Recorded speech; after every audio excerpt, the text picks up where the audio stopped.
Hi, welcome to Stories with Lori. Today we're going to read Marley Goes to School by John Grogan. I love this picture. Look at him. He is ready with all his pencils. Marley, he just wants to go to school. Hope you like it. It was the first day of school and Cassie laid out her back-to-school supplies. Pencils? Check. Crayons? Check. Ruler? Check. Paper? Check. And Marley was all set for the big day too. By the front door, he laid out his supplies. Chewbone, arf, squeaky toy, woof, liver treats, ruff, favorite blanket, ow! Baby Louie crawled around the corner. Waddy, go school too, he exclaimed. Mommy looked at Marley, thumping his tail by the front door. I don't think so, big guy, she said. I definitely don't think so, said Daddy. You silly dog, Cassie said, patting Marley on his big blocky head. School's for kids, not dogs. But he wants to go too. Marley cocked his head and let out a low whine. Cassie was his best friend, and he was used to going everywhere that she went. To the park, to the playground, to Grandma's house, even to bed. Look at that. They get in bed together and sleep tight. What fun. Grab your backpack, Mommy called out. We don't want to be late. Arf, arf, Marley said, grabbing his leash in his teeth and hopping up on his hind legs and dancing by the door. Arf, arf yourself, Mommy said. You're going in the backyard where you can't get into trouble. Good idea, said Daddy, and the whole family set off to walk Cassie to school.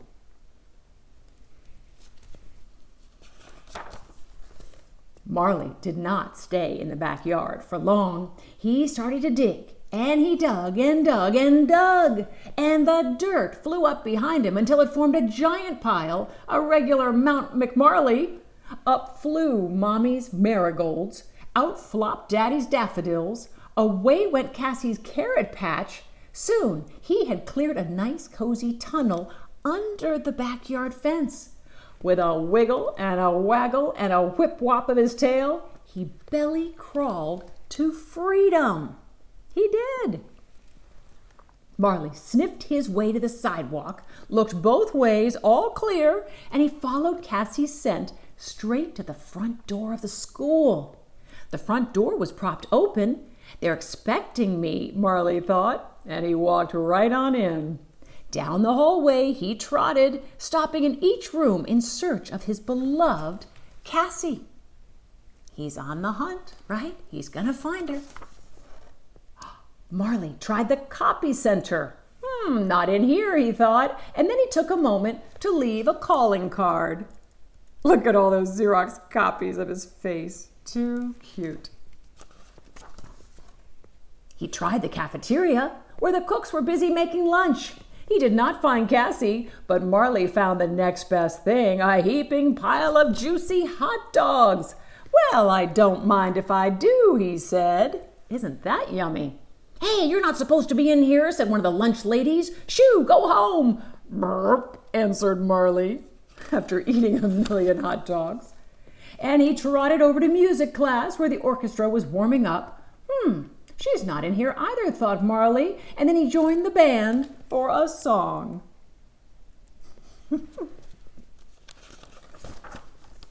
In science class, Marley didn't find Cassie, but he did find a whole cage with 10 white mice inside. What are you doing in there, he thought. How strange they were in a cage. With a scratch of his paw and a flip of his nose, Marley busted open the cage door, and the mice just scampered to freedom. He barked excitedly as if to ask, who wants to help me find Cassie?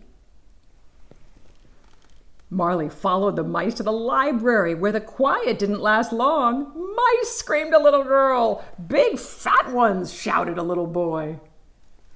Uh-oh. Marley raced to the gymnasium, where he suddenly forgot all about Cassie. When that dog saw a ball, he could think only one thing. Catch me if you can.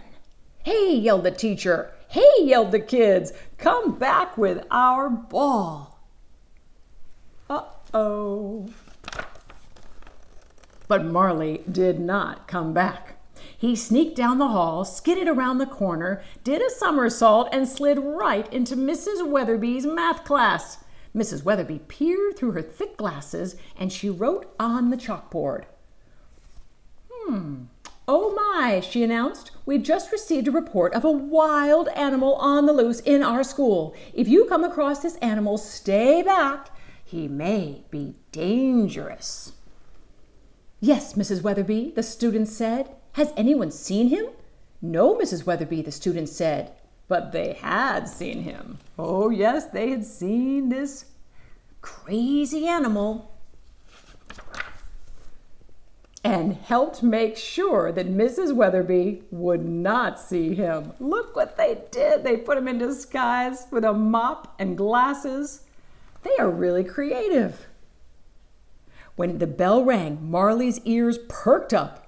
Outside, he heard the happy shrieks of children playing.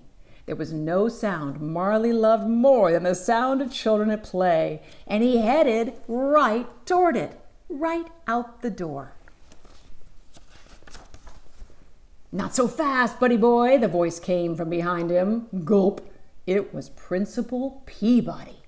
She seized Marley by the collar and read his tag. Aha, Cassie's dog. I should have figured.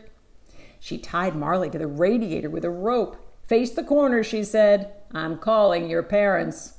But when Principal Peabody returned 2 minutes later, all she found was half a rope with dog drool. "Drat," she said. That Marley's really smart, isn't he?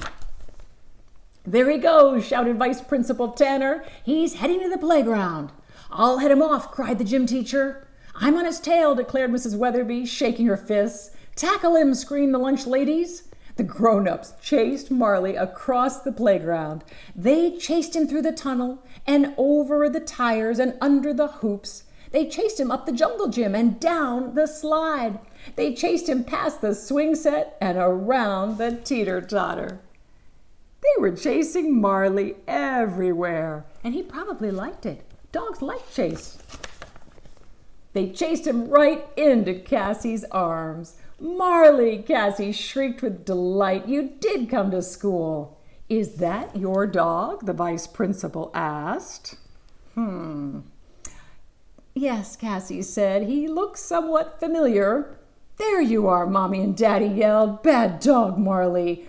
"Ba-boo-boo-waddy," Baby Louie said.